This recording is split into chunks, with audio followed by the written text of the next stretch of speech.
You ever wake up to a noise so strange it jerks you straight out of a dead sleep, heart thumping, not even sure if you're dreaming or if something's gone horribly wrong? That's how all this kicked off for me, a hiss so loud it cut right through the early morning stillness. At first I'm thinking snake, maybe a busted sprinkler, or that a raccoon finally got its paws on my irrigation box again.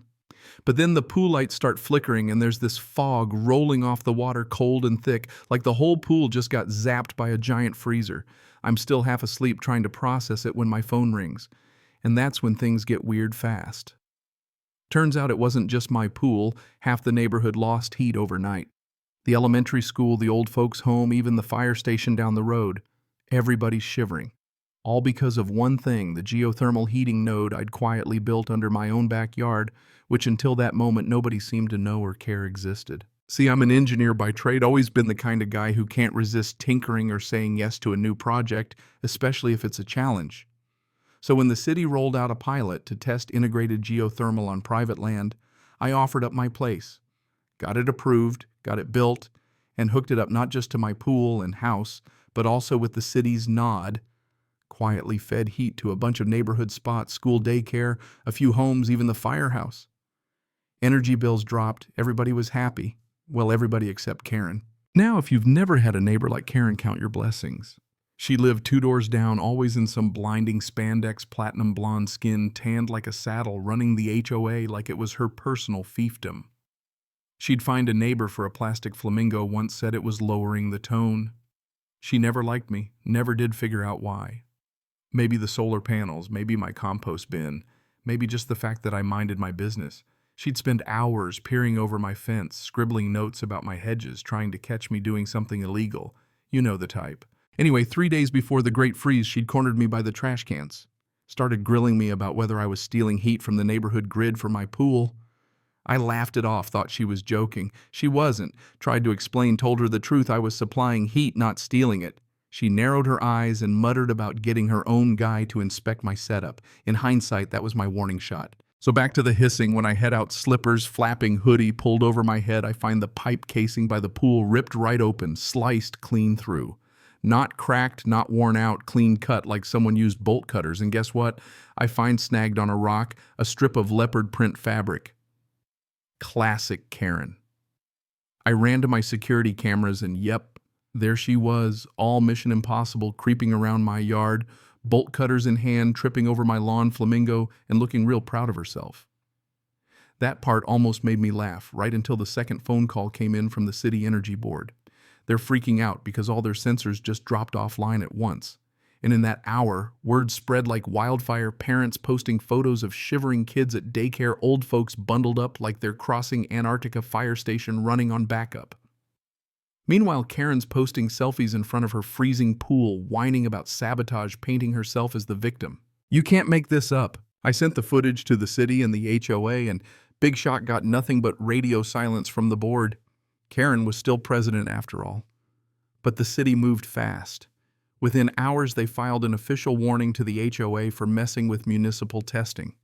That was when the hurricane really started to form.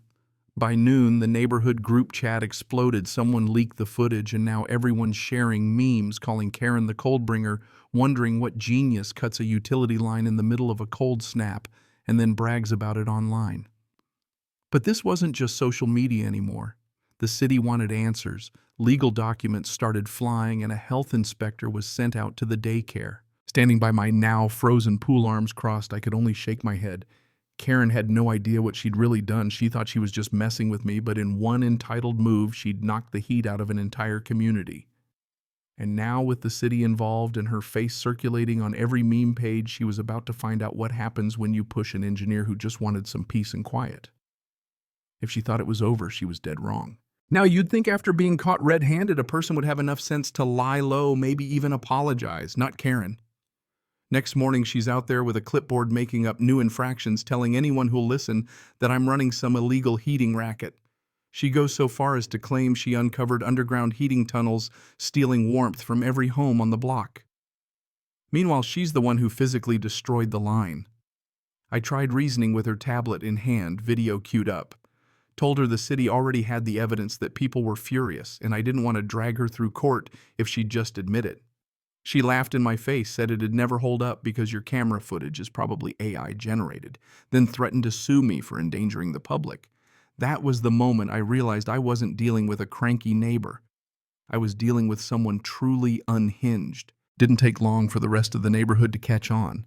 Parents started posting pics of their bundled up kids, a bakery down the street lost over $1,000 in spoiled dough, and posted a screenshot of Karen wielding bolt cutters with the caption, "Frozen by drama."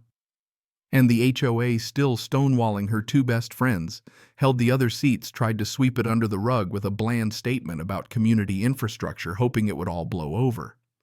That's when I called in the city for a formal investigation. Within hours, we had inspectors walking the block, police on standby, even the fire chief checking out the damage.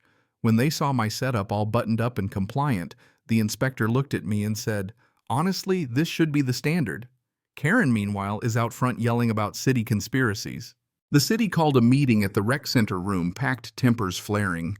When the official put up the screenshot of Karen with the bolt cutters, you could hear a pin drop. Then came the muttering, the anger, and finally a wave of applause as she stormed out humiliated. The next day, a petition started to remove her as HOA president. Within 48 hours, they had more than enough signatures.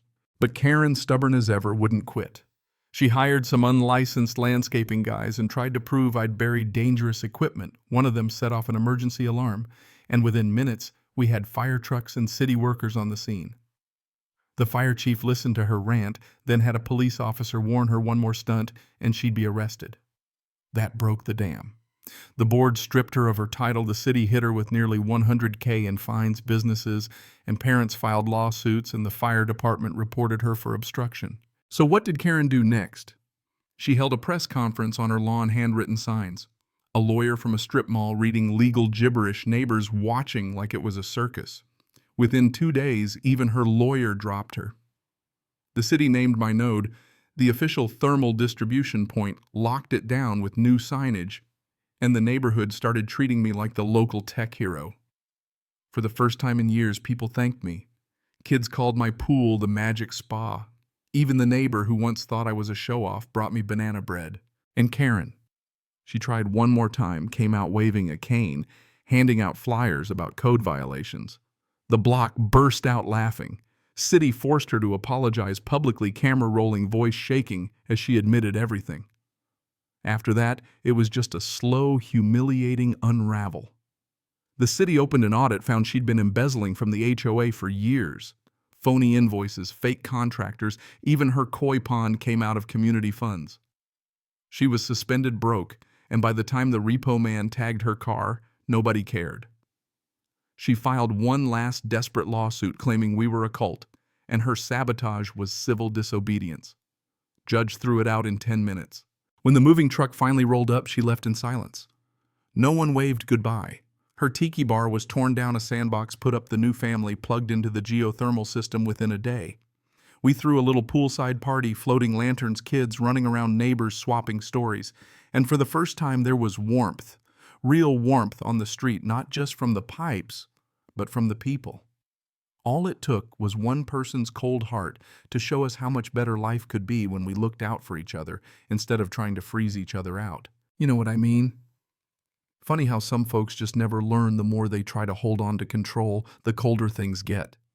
But when you let go, share the warmth, suddenly the whole place comes alive. That's the real story here. Not geothermal pipes or HOA power trips, just neighbors finally learning to keep it warm and keep it kind. So now I gotta ask, where do you stand? Would you forgive Karen, or is justice finally served? Drop your take in the comments. Let's see where the real heat's at.